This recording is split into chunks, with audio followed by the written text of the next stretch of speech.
এই মুহূর্তে দাঁড়িয়ে অনেকেই চেষ্টা করছেন যে হুমায়ুন কবিরের পেছনে কে রয়েছে, হুমায়ুন কবির কেন এত সাহস নিয়ে এগিয়ে যাচ্ছে। হুমায়ুন কবির, যে হুমায়ুন কবিরকে বলা হয় যে এক্ষুনি পাল্টি মারবে মনে হয়, মানুষ বিশ্বাসযোগ্যতা ধরে রাখতে পারে না, সেই হুমায়ুন কবির আজ 3 দিনে রাজ্য রাজনীতি কি এমন পাল্টে দিলেন, কি এমন হলো রাজ্য রাজনীতিতে যার জন্য হুমায়ুন কবির হুমায়ুন কবির করছেন।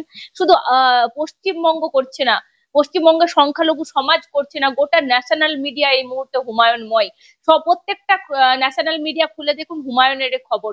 আমার সঙ্গে রয়েছেন রাজনৈতিক বিশ্লেষক বিশ্বনাথ চক্রবর্তী। সবাই জানতে চাই, স্যার এই মুহূর্তে হুমায়ুনের পিছনে কে? বিজেপি ট্যাগ করছে মমতা বন্দ্যোপাধ্যায়, কিন্তু হুমায়ুন কবির যেভাবে এগিয়ে যাচ্ছে, যেভাবে কাউকে কেয়ার করছে না, সারা বাংলার শুধু মিডিয়া নয়, প্রত্যেকটা মানুষের আবেগ হয়ে উঠেছে হুমায়ুন কবির।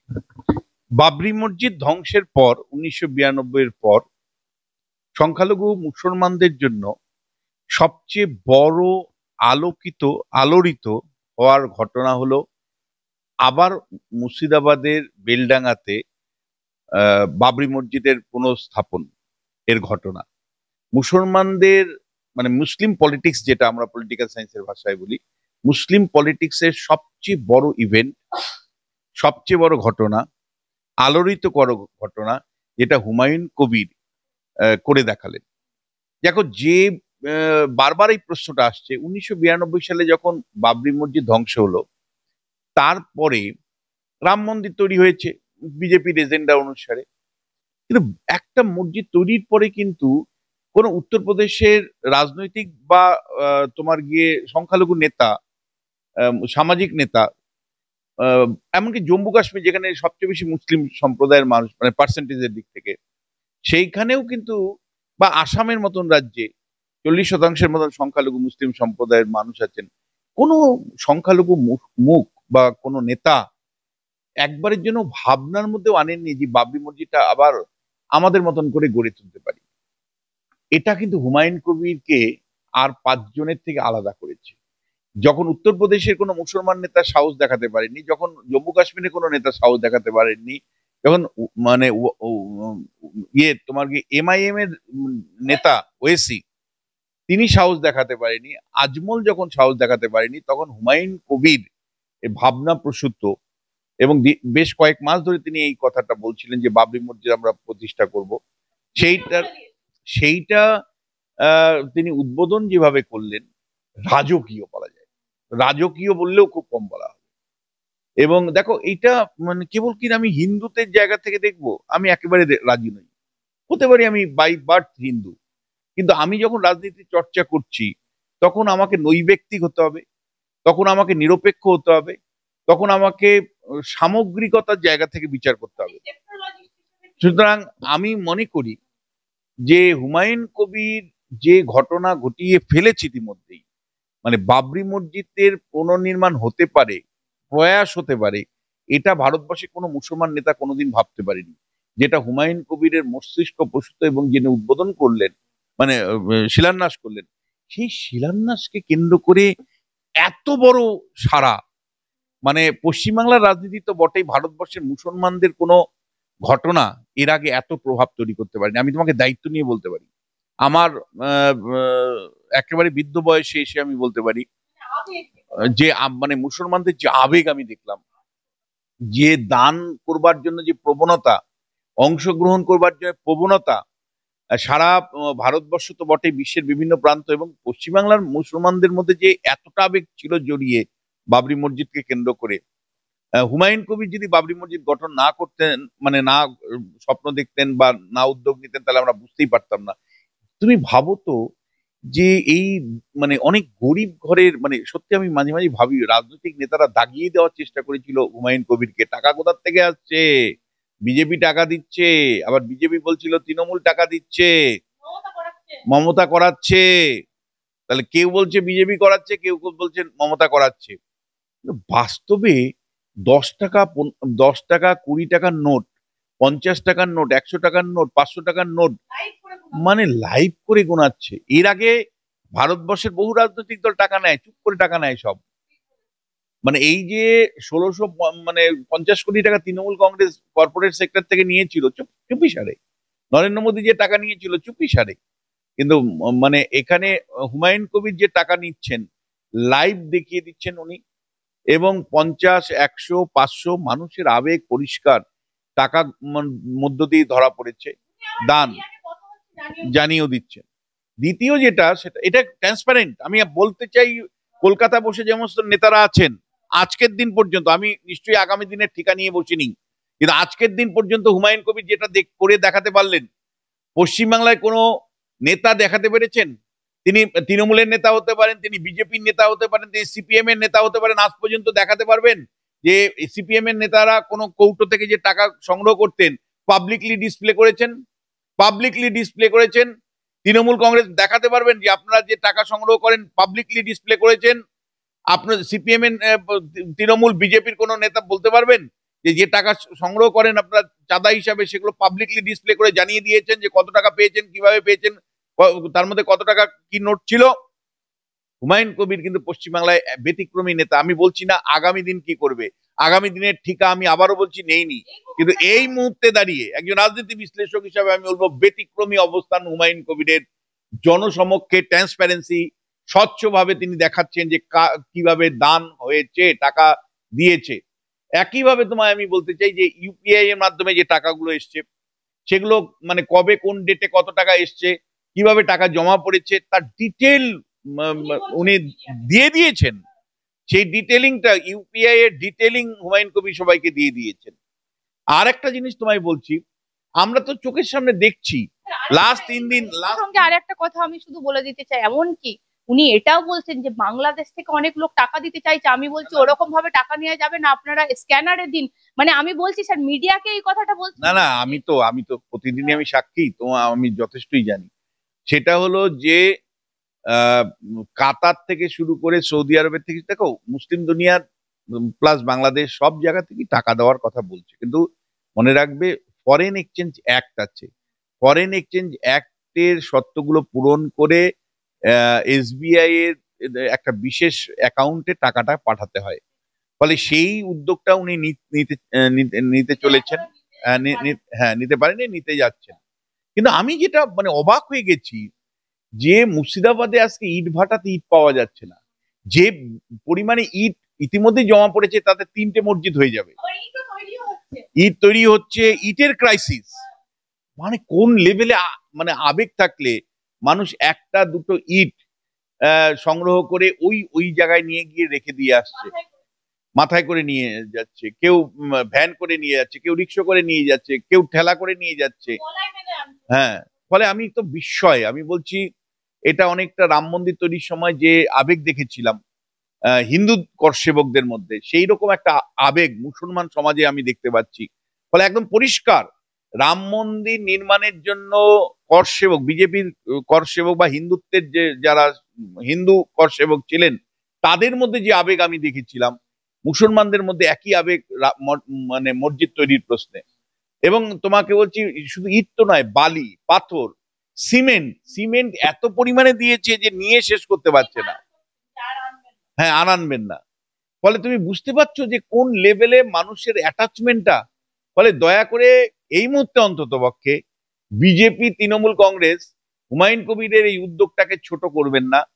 কারণ আপনার চোখের সামনে আমরা দেখতে পাচ্ছি মানুষ গ্রাম থেকে বয়ে নিয়ে আসছে পাথর, মানুষ গ্রাম থেকে বয়ে নিয়ে আসছে সিমেন্ট, মানুষ গ্রাম থেকে বয়ে নিয়ে আসছে ইট, এই মানে রড, সব মিলে যেটা আমি বলতে পারি যে এত উন্মাদনা স্বাধীন মানে ভারতবর্ষের বাংলাতে মুসলমানদের মধ্যে এত উন্মাদনা, এত এত মানে ইনভলভমেন্ট, সাইকোলজিক্যাল ইনভলভমেন্ট অতীতে দেখিনি। হুমায়ুন কবিরের কাছে চ্যালেঞ্জ এই স্বচ্ছতা বজায় রাখা। হুমায়ুন কবিরের কাছে চ্যালেঞ্জ যে নানা ধরনের সাবোটেজ করবে মেইন স্ট্রিম পলিটিক্যাল পার্টিগুলো, মানে পেছন থেকে ছুরি মারার চেষ্টা করবে, সেই ছুরি যাতে না খেতে হয় তার জন্য বর্মত পড়ে থাকা। হুমায়ুন কবির কাছে চ্যালেঞ্জ সবাইকে সঙ্গে নিয়ে চলা। হুমায়ুন কবির কাছে চ্যালেঞ্জ যে আগামী দিনে যাতে সঠিক নকশার উপর ভিত্তি করে মসজিদটা হয় এবং টেনশন ফ্রি ভাবে, কোনো মানে অতিরিক্ত ভাবে যাতে কেউ আহত না হন, একইভাবে প্রত্যেকে সম্মান করে অন্য ধর্মকে শ্রদ্ধা করে তিনি যাতে এই মসজিদটা তৈরি যদি করতে পারেন, ইতিহাসে নাম লিখিয়ে দিলেন। ইতিমধ্যেই শিলান্যাসকে কেন্দ্র করে মনে করি আমি যে হুমায়ুন কবির ইতিহাসে কিন্তু নাম লিখিয়ে ফেলেছেন। দেখো পশ্চিমবাংলাতে কিন্তু আমি তোমায় বলছি যে একটা মধ্যবিত্ত মুসলিম সমাজ তৈরি হয়েছে, যারা বারবার দেখছে মেইন স্ট্রিম পলিটিক্যাল পার্টিগুলো তাদেরকে বিট্রে করছে, তাদেরকে ভোট ব্যাংকে হিসাবে কাজ করছে। ধরো সিপিআইএম দীর্ঘদিন মুসলমানদেরকে সমর্থন পেয়েছে, ব্যবহার করেছে, সেইভাবে কোথায় তাদের আর্থসামাজিক বিকাশ ঘটেছে? তুমি একইভাবে তৃণমূল কংগ্রেস দীর্ঘদিন ধরে শাসন করছে, 15 বছর শাসন করার পরে একটা মুসলমান মহল্লায় গিয়ে দেখবে ঘিঞ্জি বাড়ি, ঠিক মতন স্কুল নেই, স্কুল থাকলে মাস্টারমশাই নেই, হাসপাতালগুলো, মুসলিম এলাকা হাসপাতালগুলোর চেহারা দেখবে, ডাক্তার নেই, নার্স নেই, মানে এবং এলাকাগুলো মানে বলা যায় নোংরা, পরিষ্কার নয়, আলো টিল মানে যদি লাইন গেছে তো মানে আলোর মানে ভোল্টেজ কম, টিম টিম করে জ্বলছে। রাস্তাঘাট তুমি দেখবে মানে একটা মানে পার্ক স্ট্রিটের যে রাস্তাঘাট, তার প্রতিচ্ছবি কেন আমরা গ্রামগঞ্জে পাই না? গ্রামগঞ্জে মুসলিম পাড়াগুলোতে রাস্তাঘাট তুমি দেখবে। এবং যে পানীয় জল এর উপর ভিত্তি করে মানে সুস্বাস্থ্য বজায় রাখা হয়, কয়টা মুসলিম গ্রামে পানীয় জল পৌঁছেছে তুমি আমায় বলতে পারো? বেহাল অবস্থা। আমি এটা বলতে চাই যে ফলে মুসলমানরা কিন্তু বারবার ব্যবহৃত হয়েছে, বারবার রাজনৈতিক দলগুলো শুধুমাত্র কিছু ভাতা দিয়ে দেওয়ার চেষ্টা করেছে মমতা বন্দ্যোপাধ্যায়, শুধুমাত্র কিছু ভাতা, মানে কি ভাতা?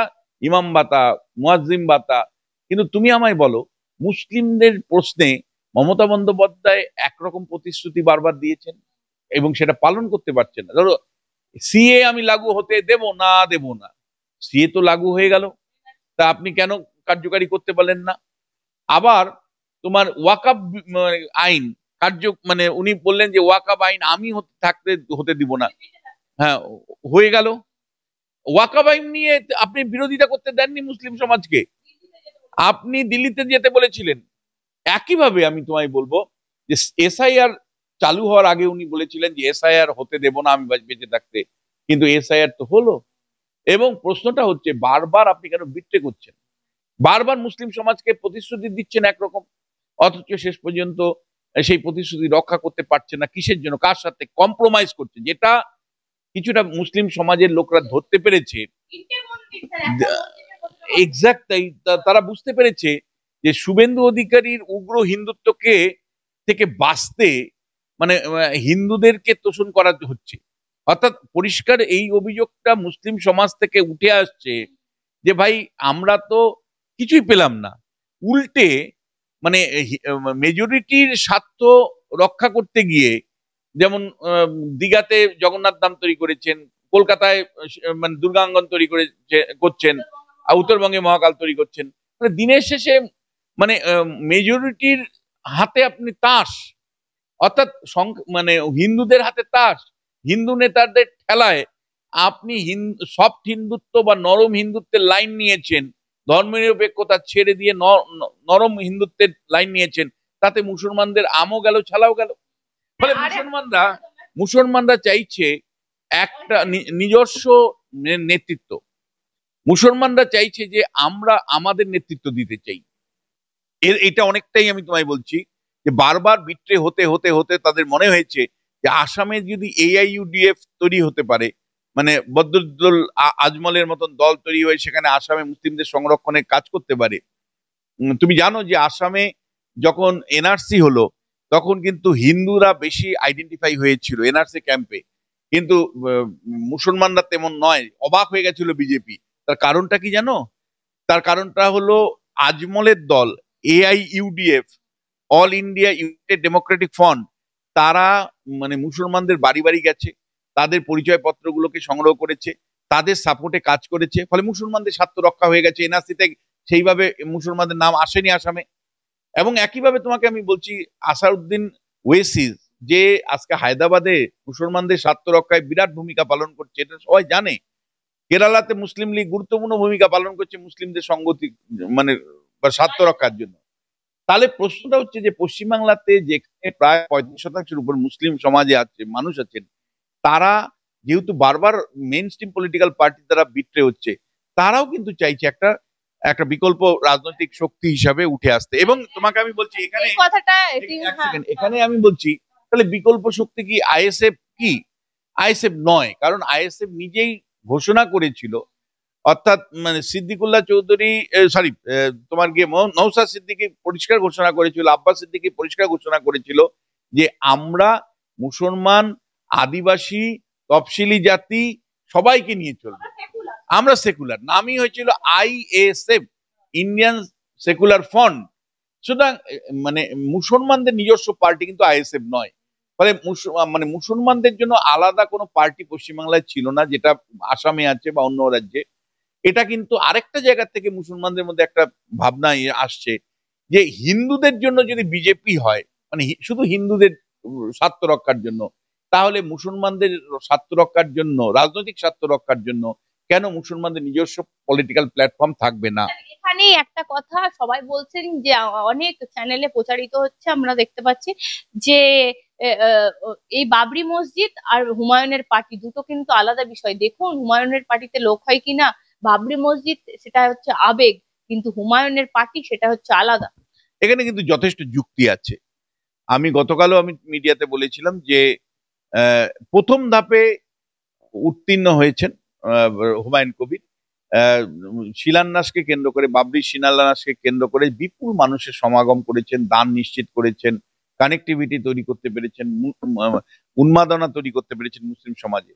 এখন এইটা 22 তারিখে আমরা দেখতে চাই যে এই বাবরির আবেগ কতটুকু দলীয় আবেগে পরিণত হয়। বাবরির আবেগ দলীয় আবেগে যদি পরিণত হয়, তাহলে মমতা বন্দ্যোপাধ্যায়ের চিন্তার কারণ আছে। এই বাবরির আবেগ দলীয় আবেগে পরিণত হবে কিনা সেটা 22 তারিখে আমরা জানতে পারবো। এটা হলো ক। খ হলো যে নিজের দল তৈরি করবার পর দলের সংহতি বাড়ানো, প্রচার নিশ্চিত করতে পারেন কিনা, আর কার সাথে অ্যালায়েন্সে যান। শুধু কি মিমকে নিলে চলবে? আমার উত্তর না। মিমের পাশাপাশি যদি তিনি সেকুলার পলিটিক্যাল পার্টি, বিশেষ করে আমি বলবো যে মানে কংগ্রেস যেখানে মালদা, মুর্শিদাবাদ, উত্তর দিনাজপুরে আছে, কিছু এলাকায় বামেদের সাথে আসন সমঝোতা, আমি বলছি না যে জোট করা সম্ভব, কিন্তু আসন সমঝোতা যদি করতে পারে তাহলে কিন্তু একটা বড় ধাক্কা কিন্তু অপেক্ষা করছে তৃণমূলের জন্য। একটা কথা এক্ষেত্রেই বলবো, তৃণমূলের জন্য আপনি বলছেন আশঙ্কা, স্যার কংগ্রেসকে আমরা দেখেছি এখনো পর্যন্ত আমাদের রাজ্যের ভূমিকা যদি আপনি দেখেন, আমাদের রাজ্যে কংগ্রেস কিন্তু তৃণমূলের আগে যেতে পারেনি, কারণ কংগ্রেসের উপরমহল তৃণমূলের সঙ্গে ওতপ্রোতভাবে জড়িত। তাহলে সেই কংগ্রেসের সাথে জোট করে হুমায়ুন কবির কি এগোতে পারবে না, আবার তৃণমূল তাকে টেনে নেবে পিছনের দিকে? দেখো, লোকাল লোকাল লেভেলে মানে মালদা, মুর্শিদাবাদ, উত্তর দিনাজপুরে কংগ্রেসের একটা সমর্থন আছে, মানে এটা অস্বীকার করা যায় না। ফলে কংগ্রেসের সাথে যদি অ্যালায়েন্সে যেতে পারে হুমায়ুন কবির, সেটা হুমায়ুন কবিরের জন্য লাভ হবে। তার দুটো কারণ। একটা হলো যে কংগ্রেসের যে ভোট ব্যাংক সেটা যদি যুক্ত হয় হুমায়ুন কবিরের সাথে, তিনি যে পার্টি তৈরি করছেন, তাহলে ডেফিনেটলি সেটা তার সুবিধাজনক অবস্থা তৈরি হবে। দ্বিতীয় যেটা, সেটা হলো যে দেখো তার ক্রেডিবিলিটি বাড়বে, যে দেখো ন্যাশনাল কংগ্রেসের সাথে আমরা জোট তৈরি করতে পারি। সেটা মিমের সাথে, মিমও তো ন্যাশনাল, ন্যাশনাল মিম নয়, রিজিওনাল পলিটিক্যাল পার্টি, ডেফিনেটলি মিম আসতে পারে। কিন্তু তুমিও জানো, আমিও জানি যে জেলা স্তরে, ব্লক স্তরে মিমের কোনো সংগঠনই নেই। ফলে হঠাৎ করে তো আর পশ্চিমবাংলার সংগঠন গড়ে তোলা যায় না, কিন্তু প্রত্যেকটা ব্লকে, প্রত্যেকটা গ্রাম পঞ্চায়েতে তুমি কংগ্রেস বা বামেদের কর্মী সমর্থক পাবে। আমি বামেদেরটা উজ্জ্ব করে রাখছি। দেখো মালদা, মুর্শিদাবাদ, উত্তর দিনাজপুরের নির্বাচনী ফলাফলগুলি বিশ্লেষণ করে দেখেছি যে বামেদের থেকেও কিন্তু কংগ্রেসের প্রতি মানুষের সমর্থন অনেক বেশি থাকে। সেই কারণে আমি বলছি কংগ্রেসের দিকে মানে আমি বেশি গুরুত্ব দিচ্ছি। এবং তোমাকে আরেকটা জিনিস বলছি যে হুমায়ুন কবিরের রাজনৈতিক ভবিষ্যৎ কিন্তু অনেকটাই নির্ভর করবে বিজেপি কি অবস্থান নিচ্ছে, তৃণমূল কি অবস্থান নিচ্ছে। বিজেপি যদি উগ্র মুসলিম বিরোধী অবস্থান নেয়, যেটা ওরা বিভিন্ন নির্বাচনে নিয়ে থাকে, যে মাইক ধরেই একটা বিজেপির ছেলে চিৎকার করতে থাকে মুসলিমরা কত অত্যাচার করেছে, মুসলিমদের এই করে দাও, ওই করে দাও। তোমার মনে থাকতে পারে 2021 সালে শীতলকুচির গুলি চালানোর পরে দিলীপ ঘোষ সমেত প্রত্যেক বিজেপির নেতারা, রাহুল সিনহা, প্রত্যেকেই বলতে লাগলো আরো মুসলমানদের মারো। ফলে এইরকম বক্তৃতা যদি হয় তাহলে মুসলমানরা ভয় পাবে। মুসলমানরা তখন ভয় পেয়ে তাদের কাছে আর কোনো অল্টারনেটিভ থাকবে না, তারা কিন্তু বিজেপিকে আটকানোর জন্য তৃণমূলকে আবারও ভোট দিবে। ফলে বিজেপির রাজনৈতিক অবস্থান যদি হয় উগ্র হিন্দুত্বের, এবং সেই উগ্র হিন্দুত্বের থেকে দিল্লির নেতা মানে যোগী আদিত্যনাথ থেকে শুরু করে পাড়ার নেতা পর্যন্ত এরা মাইক হাতে নিয়েই যদি মুসলমান বিদ্বেষ করে, তাহলে কিন্তু মুসলমানদের কাছে আর কোনো অপশন থাকবে না বিজেপিকে সরিয়ে রাখবার জন্য। মানে বাই ডিফল্ট মমতাকেই সমর্থন করতে হবে। হুমায়ুন যদি উগ্র ইসলামবাদী মানে সেরকম ভাবে রাখেন তার মন্তব্যগুলো, তাহলে কেন হুমায়ুন? তাতেও হবে না, কারণ রাজ্যে ক্ষমতা যদি মানে বিজেপির হাতে চলে যায় তাতে সেই ভয় পাবে, মানে অবশ্যই মুসলমানরা ভয় পাবে। সেইটা কিন্তু খুব ইম্পর্টেন্ট ফ্যাক্টর আমি তোমায় বলতে পারি। আর অন্য দিক থেকে তৃণমূলের জায়গা থেকেও খুব ইম্পর্টেন্ট, মানে হুমায়ুনের জন্য তৃণমূল কি কৌশল নেয়। তৃণমূল ইতিমধ্যেই হুমায়ুনকে বিজেপির দালাল হিসাবে, বিজেপির এজেন্ট হিসাবে, বিজেপির ট্রোজান হর্স হিসাবে, বিজেপির এর পেছনে রয়েছে এই রকম প্রচার করে মুসলমানদের মধ্যে মন ভাঙতে চাইছেন। হুমায়ুন তার প্রত্যুত্তর কিভাবে দেন সেটা খুব ইম্পর্টেন্ট। অর্থাৎ তৃণমূল তো চাইবে হুমায়ুনকে ডিফেস করে দিতে, হুমায়ুনকে মানে বিজেপির সাথে যোগ করে দিতে। তার কাউন্টার স্ট্র্যাটেজি হিসাবে হুমায়ুন কিভাবে সেটা মানে দেখেন, তৃণমূলকে কি করে জবাব দেন, সেটাও কিন্তু খুব গুরুত্বপূর্ণ হবে আগামী দিনে। কিন্তু সব মিলে আমি তোমাকে বলবো, হুমায়ুন রাজ্য রাজনীতিতে নতুন সংযোজন, হুমায়ুন পশ্চিমবাংলার রাজনীতিতে আলোড়ন তৈরি করেছেন। আমরা বলবো যে নিস্তরঙ্গ পশ্চিমবাংলার রাজনীতিতে হুমায়ুনের উত্থান ডেফিনেটলি এই মুহূর্তে সবচেয়ে বড় আলোচিত বিষয়, শুধু রাজ্যে নয়। তার মানে বাবরি মসজিদকে তৈরি করার প্রশ্নে সারা দেশের রাজনীতিতে তিনি প্রভাব তৈরি করেছেন। তাকে নিয়ে ভিডিও হচ্ছে, আলোচনা হচ্ছে, সংবাদ মাধ্যম আলোচনা করছে, এমনকি যোগী আদিত্যনাথ পর্যন্ত বাবরি মসজিদ নতুন করে নির্মাণের বিরোধিতা করছেন। ফলে সব মিলে আমাদের আঞ্চলিক হুমায়ুন গ্লোবাল হুমায়ুনে পরিণত হলো, আমাদের পশ্চিমবাংলার মুর্শিদাবাদের হুমায়ুন দেশের নেতাতে পরিণত হলো, এটা নিশ্চিত করে বলা যায়।